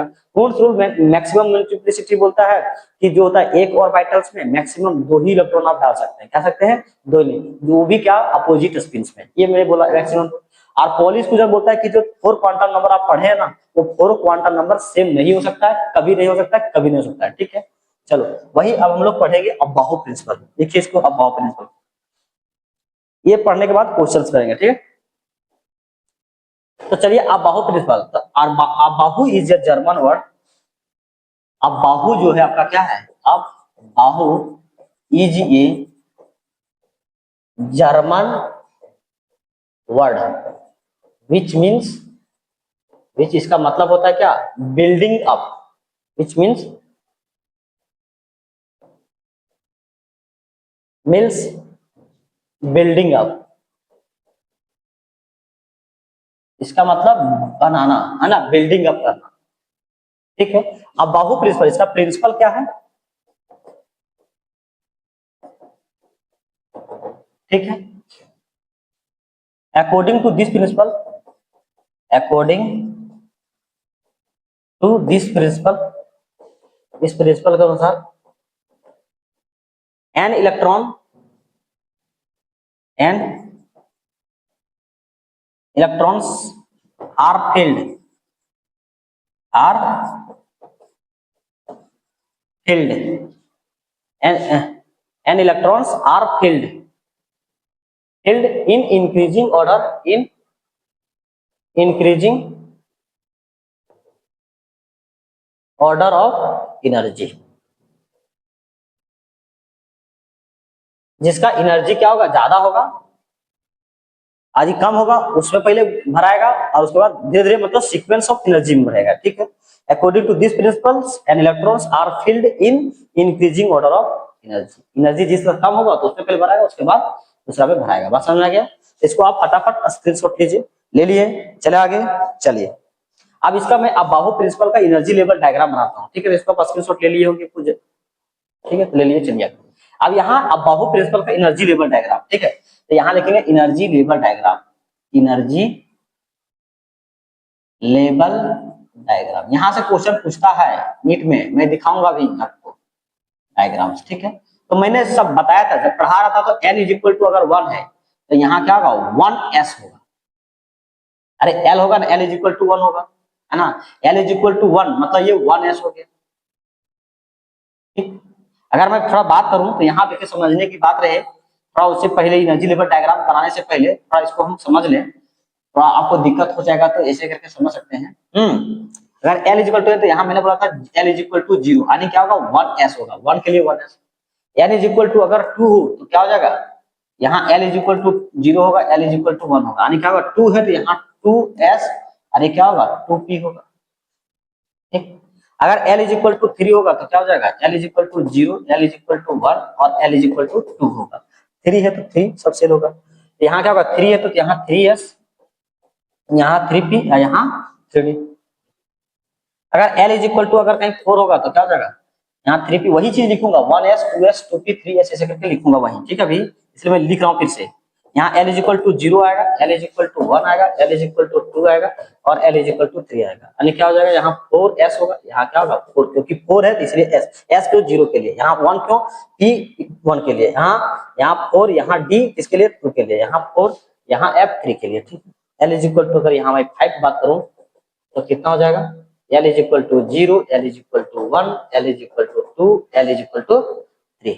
अगर यहाँ बात करूं मैं दूसरा पेन से तो यहाँ कितना हो जाएगा, 5s, यहाँ कितना हो जाएगा 5t, यहाँ 5d, यहाँ 5f, है कि नहीं। तो इस तरह से हम लोग ले सकते हैं। l इज इक्वल टू अगर 6 में बात करूं तो कितना होगा, l is equal to 0, l is equal to 1, l is equal to 2, l is equal to 3, 1 2 3 4 था, यहाँ l इज इक्वल टू एक और ले सकते हैं 4, यहाँ एफ जी लिख सकते हैं, ठीक है। l इज इक्वल टू 4 और l इज इक्वल टू 5, इस तरह से बात समझ आ गया। तो इसको आप स्क्रीनशॉट ले सकते हैं समझने के लिए, ठीक है। वही देखो ना, यहाँ 1 लिखा है इसके लिए 1, यहाँ 2 2 इसके लिए, 3 यहाँ 3, यहाँ 4 है ना, 5 इसके लिए, ऐसे करके सब है ना। स्क्रीनशॉट लीजिए, उसके बाद हम एनर्जी लेवल डायग्राम पढ़ूंगा, ठीक। अरे समझ में आ रहा है मेरे भैया, अरे सीरियस नहीं यार, आप समझिए, ठीक है, और मजा लीजिए आराम से, और क्या है। चलिए, अगर समझ में आ रहा होगा तो अपने दोस्तों के पास आप शेयर करिए दोस्त, है ना। मैं यहाँ अभी 12 बज रहा है और हम लोग यहाँ लेक्चर बना रहे हैं, अकेले हम बोल रहे हैं और बना रहे हैं वीडियो, वीडियो बनाना बहुत टफ की बात है यार, है ना।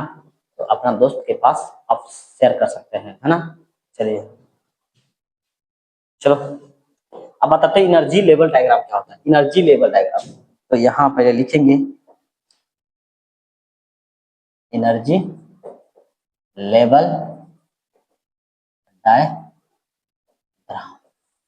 एनर्जी लेवल डायग्राम क्या होता है, एन इज इक्वल टू अगर कहीं मैं बात करूं यहाँ 1 होगा तो आपके पास यहाँ 1s होगा, ठीक है। अगर मैं n इज इक्वल टू 2 बात करूं तो यहाँ कितना हो जाएगा, 2s होगा और यहाँ क्या होगा, 2p होगा, 2 होगा अभी जो मैंने बताया।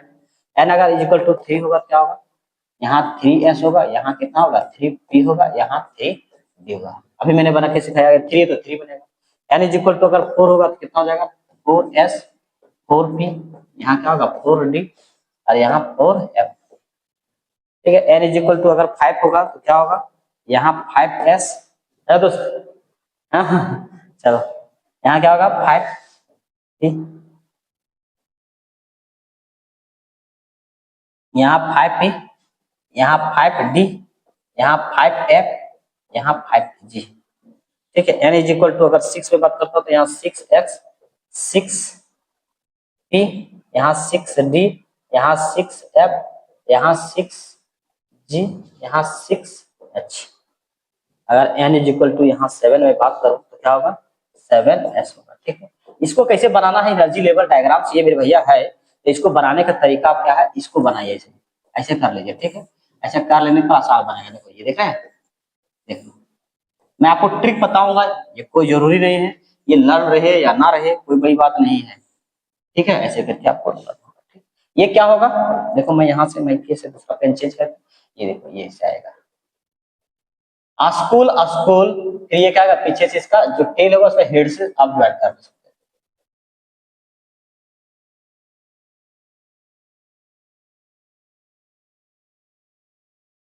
ठीक है, इसका टेल और इसका हेड आप ज्वाइन कर सकते हैं ना। ऐसे करके बात समझ में आया कि नहीं, इस तरह से आपका जो बना हुआ एनसीईआरटी में बना हुआ होगा, आप जरूर देखिएगा। तो क्या हुआ स्कूल, इसको मैं फिर से आप इसका स्क्रीनशॉट लीजिए लीजिए ले लिए, चले आगे। अब इसको मैं एनर्जी लेवल के डायग्राम के अनुसार बनाता हूँ। ठीक है, चलिए चलो ले लिए चलो।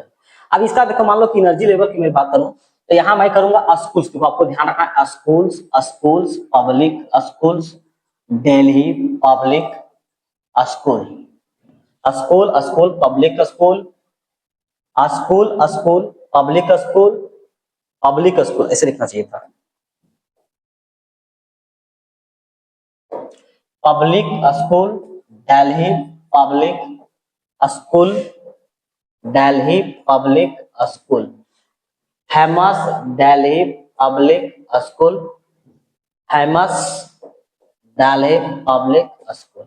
ठीक है, अगर एस जो होता है सो 1 से स्टार्ट होता है तो यहाँ लिखेंगे 1, यहाँ लिखेंगे 2, यहाँ लिखेंगे 3, यहाँ लिखेंगे 4, यहाँ लिखेंगे 5, यहाँ लिखेंगे 6, यहाँ लिखेंगे 7, यहाँ लिखेंगे 8। उसके बाद यहाँ एस 1 एस 2 एस और 2 पी जो होता है तो 2 होता है, 2 से मैं दूसरा पेन यूज कर लेता हूँ ताकि आपको क्लियरेंस आपको क्लियर हो जाए। हाँ, मैं थोड़ा इसको पी को मैं देता हूँ इस पेन से। चलो यहाँ पी को यहाँ मैं लेता हूँ 2, यहाँ लिखता हूँ 3, यहाँ लिखता हूँ 4, ये 5, ये 6, ये 7। ठीक है, अगर डी बात करूँ तो यहाँ क्या होगा 3D से होता है, 3D से इसको ई पेन से करता हूँ, यहाँ 3, यहाँ 4, यहाँ 5, यहाँ कितना होता है 6। ठीक, एफ बोलो क्या करता है 4, यहाँ कितना करता हूँ इस तरह से आपका होगा। देखो स्कूल स्कूल तो वही मैं बताता, एनर्जी लेवल जो होता है एनर्जी ऑर्डर ऐसे करके हो जाएगा। ठीक है, इस तरह से एनर्जी बढ़ता जाएगा। ये हो गया एनर्जी ऑर्डर्स। ठीक है, ये है आपका एनर्जी ऑर्डर्स। ठीक है, इसको आप फटाफट स्क्रीनशॉट ले सकते हैं। ठीक है, ये हो गया, चले आगे। चलो अब आगे हम लोग पढ़ते हैं।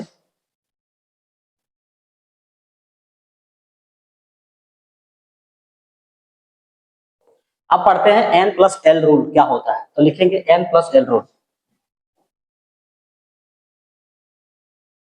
द सबसे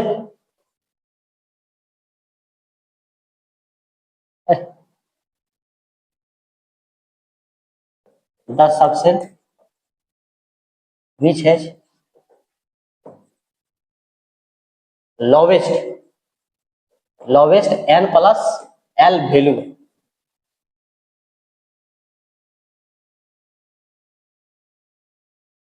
वैल्यू। ठीक है, द सबसे which has lowest n plus l value, n plus l value. ठीक है, ठीक है, दिस द सबसे which has lowest l plus l value which is filled first is filled first, उसको मैंने फर्स्ट भरूंगा। ठीक है, मैंने फर्स्ट भरूंगा। व्हेन अगर व्हेन व्हेन टू और मोर, व्हेन टू और मोर सबसेल, क्यों लिखा रहा है गलती यार, सबसेल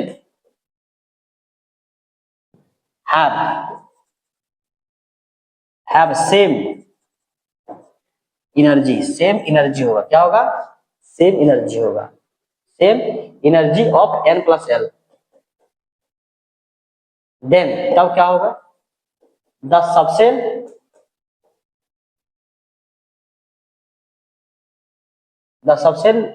which has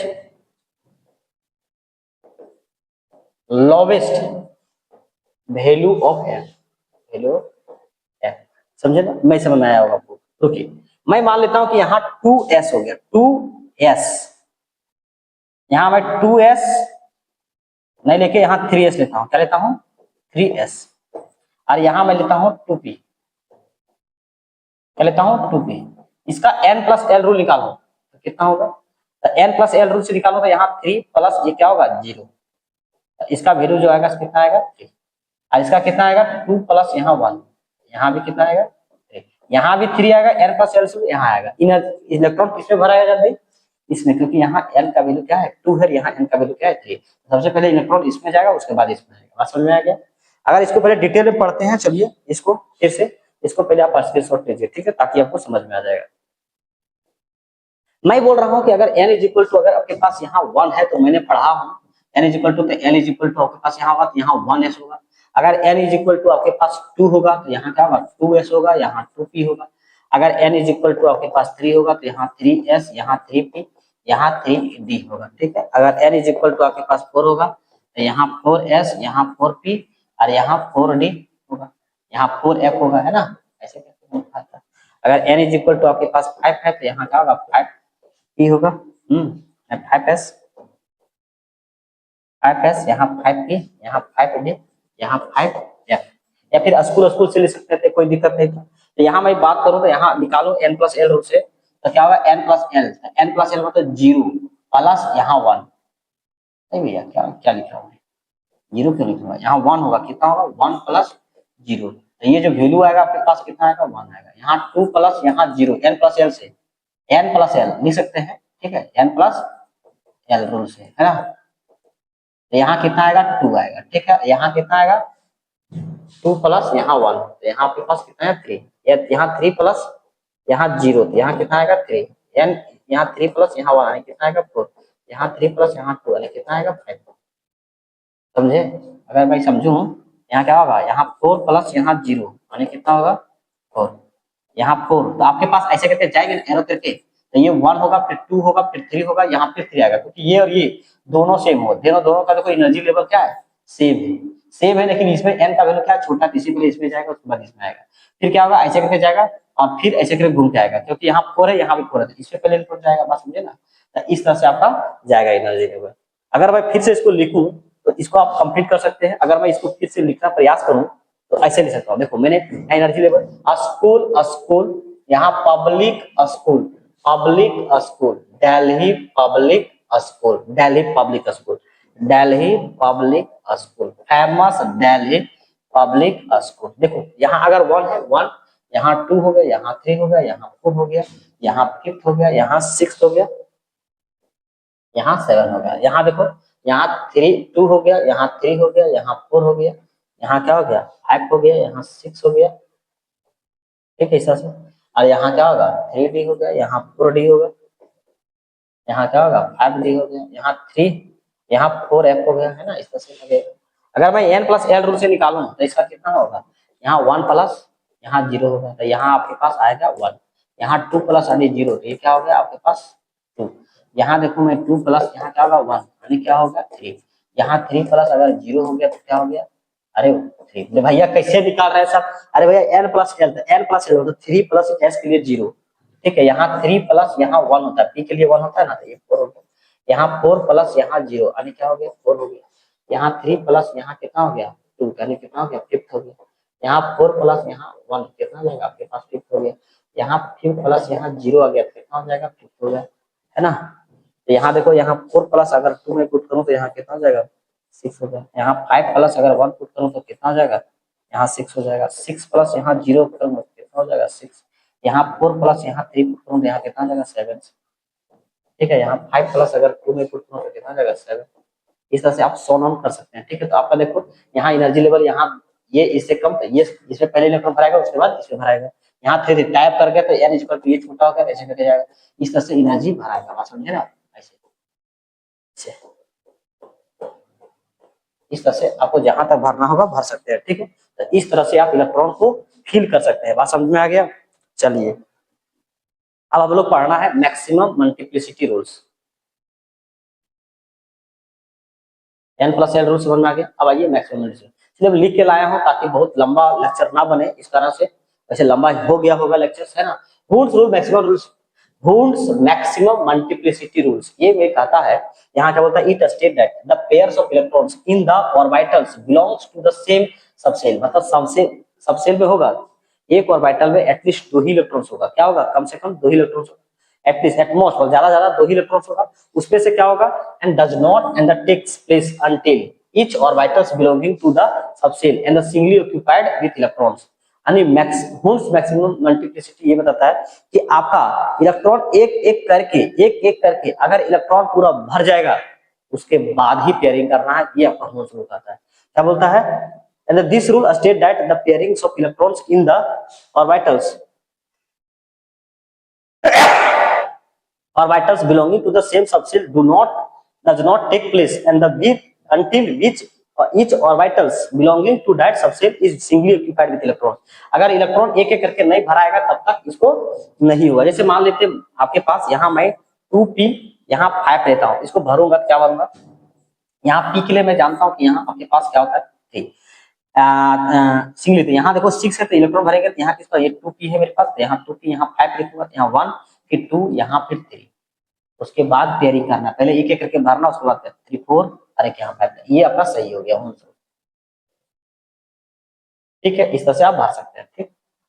अगर मैं दूसरा लिखूं दूसरा पेज में, चलो इसको स्क्रीनशॉट आप फटाफट ले लिए, चला आगे, चलिए चलो चले। अगर मैं बात करूं, यहाँ मैंने यहाँ 3 यहाँ p और यहाँ 3 बात करूं, अगर मान लो ऐसे करके मैं पुट करूं तो यहाँ 1 यहाँ 2 ऐसे करके भी नहीं भर सकता, ये Wundt रूल बेकार बोलता है कि इस तरह से नहीं होगा, पहले एक एक इलेक्ट्रॉन का भाई होगा, ठीक है। अगर मैं यहाँ 4 यहाँ d और यहाँ 2 में भरूं, ऐसे करके भरूं, क्या हो सकता है, यहाँ देखो यहाँ 1 इलेक्ट्रॉन ऐसे करके और इलेक्ट्रॉन ऐसे करके, ये भी क्या हो जाएगा, गलती हो जाएगा आपके पास, ठीक है। अगर मैं यहाँ 5f यहाँ 3 पुट करूं तो यहाँ क्या होगा, आपके पास 7 होगा, 1 2 3 4 5 1 2 3 4 5 1 2 3 4 5 6 7, तो यहाँ क्या होगा, आपके पास इलेक्ट्रॉन भराएगा तो ऐसे भराएगा 1 2 और एक यहाँ 3, ये आपका सही जाएगा, ठीक है।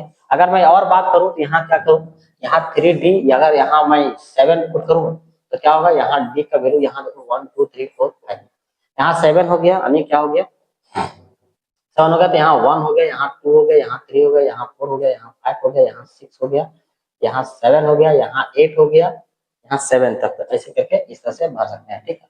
अगर ऐसे करके भरना होगा, ऐसे मान लो 3d यहाँ मान लो 8 है, यहाँ भरना है तो इसको ऐसे भर सकते हैं, यहाँ जैसे मान लो 1 यहाँ और एक ऐसे करके यहाँ भर सकते हैं, फिर ऐसे मान लो ऐसे भरे तो ये भी क्या होगा, गलती हो जाएगा, ठीक है। 2 1 2 3 4 5 6, यहाँ मान लो यहाँ छोड़ के यहाँ में भर दूं 7 और मान लो एक यहाँ 8, ऐसे करके भर, ये गलती हो जाएगा।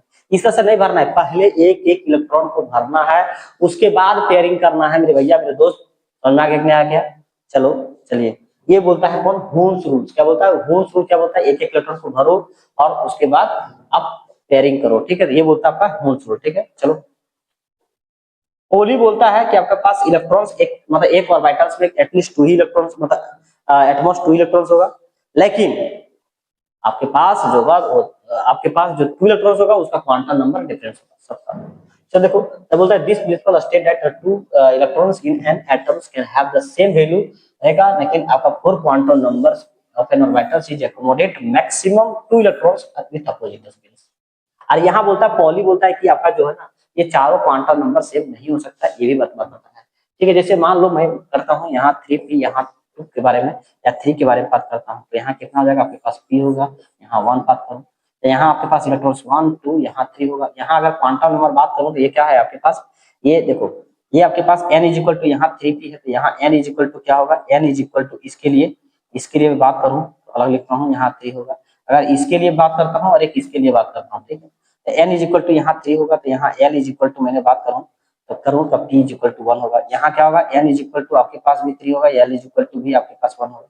अगर मैं m इज इक्वल टू बात करूँ तो m इज इक्वल टू आपके पास क्या होगा, यहाँ -1 होगा, यहाँ m इज इक्वल टू क्या हो जाएगा, यहाँ 0 होगा, n इज इक्वल टू क्या हो जाएगा आपके पास, यहाँ 3 हो जाएगा, l इज इक्वल टू आपके पास 1 होगा, और m इज इक्वल टू आपके पास यहाँ +1 होगा। ठीक, अगर मैं s के लिए बात करूं तो कितना होगा, s के लिए मैं बात करूं तो आपके पास हो सकता है s इज इक्वल टू यहाँ क्या हो सकता है +1/2 होगा, यहाँ s इज इक्वल टू क्या होगा, यहाँ +1/2 हो सकता है, यहाँ s is equal two plus कर सकता हूँ तो 1 + 1/2 हो सकता है। देखो चारों क्वांटम नंबर में एक एक कोई डिफरेंस है, देखो यहाँ मैग्नेटिक क्वांटम नंबर सब में क्या हो रहा है, डिफरेंस देखने को मिल रहा है। ठीक है, तो ये आपको समझ में आना चाहिए। ठीक है, जैसे मान लो अगर मैं बात करूँ, मैं अगर मान लो कि 3p यहाँ 4 में बात करूँ तो यहाँ मैं बात करता हूँ आपके पास, यहाँ देखो चारों क्वांटम नंबर, यहाँ 1, यहाँ 2, यहाँ 3, यहाँ 4, मैं यही दोनों का इलेक्ट्रॉन का निकालना चाहता हूँ, 2 इलेक्ट्रॉन का, तो यहाँ देखो आपके पास क्या होगा, n इज इक्वल टू आपके पास 3 होगा, l इज इक्वल टू आपके पास 1 होगा, m इज इक्वल टू क्या होगा -1 होगा, और s इज इक्वल टू क्या होगा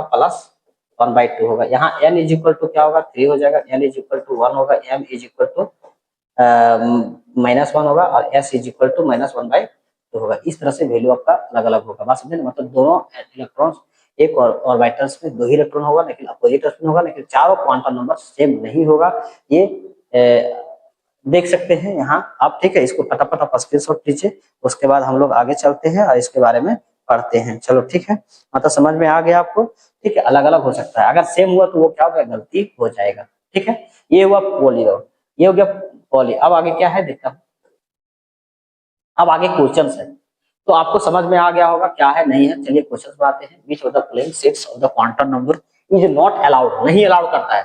तो मेरे भैया ये हमेशा मैं बोल रहा हूँ कि अगर n का जो वैल्यू होगा वो l क्या होगा, एक उससे कम होगा, गारंटी है।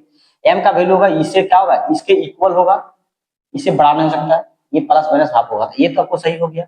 यहाँ देखो ये यहाँ 3 है तो यहाँ एक कम है, ठीक है, इसे इसके बीच में, ठीक है, तो ये तो हो सकता है, ये तो सही है। ठीक है, करेक्ट, नॉट अलाउड बोलता है। 3 यहाँ 1 यहाँ कम है, लेकिन यहाँ 1 है, लेकिन l इज इक्वल टू 2 कहाँ से आया, l के इज इक्वल टू मेरे पास यहाँ 1 होता है, तो m का वैल्यू यहाँ 3 ही हो पाता है, यहाँ -1, यहाँ 0, यहाँ +1।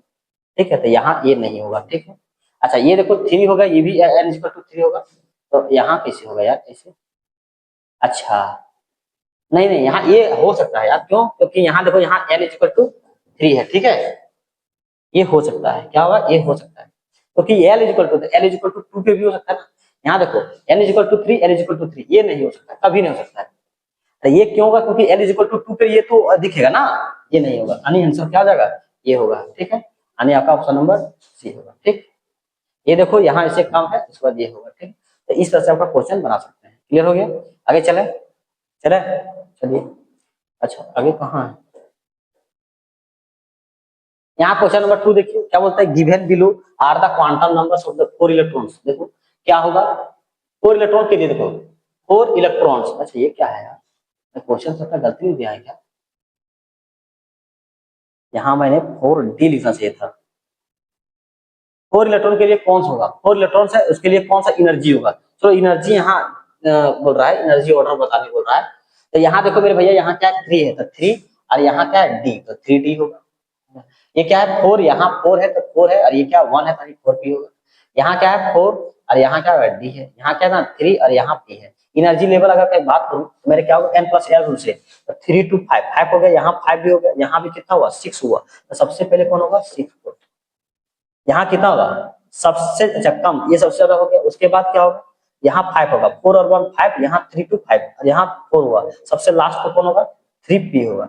अच्छा ये है कि ये तो ये सबसे पहले होगा, नहीं सबसे ज्यादा, इसके बाद यहाँ 4p होगा, उसके बाद क्या आएगा 3d आएगा, उसके बाद क्या आएगा 3p आएगा। ठीक है, इस तरह से एनर्जी जहां मिलता है तो वो देख लो, है ना। यानी आपके पास ऑप्शन क्या होगा, सबसे पहला 4d यानी सी कहाँ है यार, सी देखो सी सबसे बड़ा है, यहाँ है। उसके बाद क्या आएगा 4p कहाँ है, 4p यानी बी, सी के बाद बी आना चाहिए, सी के बाद बी। ठीक, उसके बाद कौन होगा, ये होगा, यानी ऑप्शन नंबर क्या हो जाएगा, बी होगा। इस तरह से एनर्जी लेवल डायग्राम हम बना सकते हैं। ठीक है, क्लियर हो गया, समझ में आ रहा है। अरे एनर्जी मेरे भैया, एनर्जी के डायग्राम बना दो। ठीक है, इंक्रीजिंग ऑर्डर क्या बोल रहा है कि correct order of the increasing order is, क्या होगा इंक्रीजिंग ऑर्डर यही होगा सबसे ज्यादा। ये देखो छोटा सा ऐसे करके बड़ा बनेगा। ठीक है, मैंने उल्टा बनाया था, अगर बना सकता 3p ऐसे करके, उसके बाद 3d 4p, उसके बाद 4d बनाएगा। ठीक है, इस तरह से बन जाएगा। ठीक है, ये क्वेश्चन आपको कहीं ना कहीं पूछा गया है। ठीक है, इस तरह से मजा आ रहा है। चलिए आनंद आ रहा है तो आगे बढ़ते हैं। आसान है कि नहीं है बोलिए। चलो एक नीट का क्वेश्चन यहाँ देखिए बोल रहा है कि 4D 5D 4F इसका arrange in the order of increasing order of correct option क्या है, इंक्रीजिंग एनर्जी में डिक्रीजिंग एनर्जी में। तो भैया यहाँ बताओ 4D यहाँ है आपके पास क्या है 5D है, यहाँ का 5F है और यहाँ 6P है। इसको n+l से बात करो यहाँ 4 प्लस यहाँ कितना हो जाएगा आपके पास यहाँ 6 हो जाएगा, यहाँ 5+1 हो जाएगा यहाँ आपके पास भी 6 हो जाएगा, यहाँ 5 प्लस यहाँ 3 करो तो क्या हो जाएगा 5 3 8 हो जाएगा, 5 और 3 8 हो जाएगा। यहाँ क्या बात करो 6 प्लस यहाँ 1 बात करो तो यहाँ कितना होगा 7 हो गया। तो सबसे एनर्जी कम किसका होगा 6 यहाँ 5 तो यहाँ 6 6 यहाँ दोनों से यहाँ 4D का सबसे कम यानी 4D का सबसे कम होगा यानी 4D यहाँ भी है और ये सब तो नहीं है मतलब ये दोनों ऑप्शन हो गया ठीक है। उसके बाद क्या होगा 4 ये देखो 5P होगा तो 5P यहाँ होगा यहाँ है यहाँ दोनों से होता है, यहाँ देखो 8 है यहाँ 7 है तो 6P और यहाँ 5P तो ऑप्शन नंबर 1 हो जाएगा। बस समझ में आ गया। इस तरह से आप बना सकते हैं अप्रोच कर सकते हैं n+l रूल से हो जाएगा ठीक। n+l रूल होता है कि इंक्रीजिंग ऑर्डर ऑफ मतलब जो अगर सेम हो जाएगा तो जिसका n का छोटा वैल्यू होगा वो उसमें इलेक्ट्रॉन पहले भराएगा ठीक है। चलिए ले लिया स्क्रीनशॉट, चलिए आगे। चलो नेक्स्ट क्वेश्चन ये देखो क्या बोलता है the orbital diagrams in which the above principle is violated. Above principle क्या बोलता है कि इलेक्ट्रॉन को भरना उस तरह से जिसका एनर्जी ऑर्डर जिस से मतलब छोटा से बड़ा जाना है वही बोल रहा है अबव प्रिंसिपल। तो यहाँ देखो भैया यहाँ तो भराया उसके बाद यहाँ भी भरा लेकिन यहाँ उल्टा तो दूसरा कुछ होगा, लेकिन यहाँ पहले भरा उसके बाद यहाँ भरा वो तो कोई दिक्कत नहीं, लेकिन यहाँ पहले नहीं भर के यहाँ भर दिया ये क्या होगा ये वायलेट कर गया क्योंकि यहाँ पहले भरा था उसके बाद यहाँ भरना चाहिए था। बात समझे ना क्योंकि 2s का एनर्जी कम होता है 2s और यहाँ 2 बात करूँ तो यहाँ क्या होगा 2 प्लस यहाँ 0 यानी क्या हो जाएगा 2 ठीक है। यहाँ 2 प्लस यहाँ 1 बात करो तो यहाँ क्या हो जाएगा आपके पास 3 एनर्जी इसमें कम होगा सबसे पहले उसमें भरा चाहिए उसके बाद इसे भरना चाहिए था ठीक है। ए बी जो ऑप्शन होगा वो क्या होगा अब बहु प्रिंसिपल को वायलेट कर रहा है। बात समझ में गया। चलिए आगे क्वेश्चन और क्वेश्चन होगा तो बना ही लेता हूँ। और क्वेश्चन है देखिए 4 नंबर बोलता है which of the following is not permissible arrangements of electrons in an atoms ठीक है। तो आइए देखते हैं तो कौन सा नहीं हो सकता है मेरे भैया यहाँ बताना। यहाँ 5 है तो यहाँ 3 है तो हो जाएगा कोई दिक्कत नहीं है। m = 0 पर क्या होगा यस होगा क्योंकि यहाँ 3 है तो यहाँ 0 होगा मैंने पढ़ाया है क्योंकि तो इससे हमेशा कम होना चाहिए ये तो सही है कोई दिक्कत नहीं ठीक है। और यहाँ 3 है यहाँ 2 है यहाँ 3 देखो यहाँ 3 है तो यहाँ 2 ही है हाईएस्ट तो 2 हो सकता है और 2 के बाद यहाँ 3 नहीं हो सकता मतलब ये नहीं हो सकता है ठीक। ये देखो 3 के बाद 2 है 2 के बाद यहाँ 2 से 2 हो सकता है ठीक। यहाँ देखो ये भी हो जाएगा कोई दिक्कत नहीं ठीक है। इस तरह से हम बना सकते हैं। अरे समझ में आ रहा है मजा आ रहा है तो शेयर कीजिए मेरे दोस्त कोई दिक्कत समझ में आ हमको लग रहा है अगर नहीं समझ में आ रहा है तो शुरुआत से देखिए यार बीच से इधर क्यों देख रहे हैं है ना शुरुआत से देखेंगे तो गारंटी और दावे के साथ कह सकता हूँ कि आपको जरूर समझ में आएगा ठीक है। चलिए आगे क्वेश्चन और देख लेता हूँ। ये देखो क्या बोल रहा है which of the following sets of the quantum numbers is correct for an electrons 4f के लिए। तो 4f के लिए बता दो यहाँ 4f है तो यहाँ n = क्या होगा 4 होगा f l = क्या हो सकता है l = 3 होगा है ना और यहाँ l = 3 होगा है ना और यहाँ फिर m = क्या हो सकता है कुछ भी हो सकता है मतलब 3 से कम होगा। तो यहाँ कौन हो सकता है which of the following set of the quantum number is correct for electron 4f के लिए हो सकता है ठीक है। तो f के लिए देखो यहाँ 4 होगा ये 3 हो सकता है यहाँ 1 होगा ये भी हो सकता है ये नहीं होगा क्यों क्योंकि यहाँ 4 यहाँ भी 4 है यहाँ 4 यहाँ 3 है तो यहाँ 4 है ये भी नहीं होगा। यहाँ देखो यहाँ 3 है तो यहाँ 2 है यहाँ 3 है तो 2 3 तो होगा ही है ना यानी 4 वाला आंसर होगा ऑप्शन नंबर कौन होगा ये नंबर होगा यानी आपके पास ऑप्शन नंबर ये वाला ठीक है। इस तरह से आपका यहाँ क्वेश्चन आपका कंप्लीट होता है साइड देखता हूँ और होगा तो और बता देता हूँ।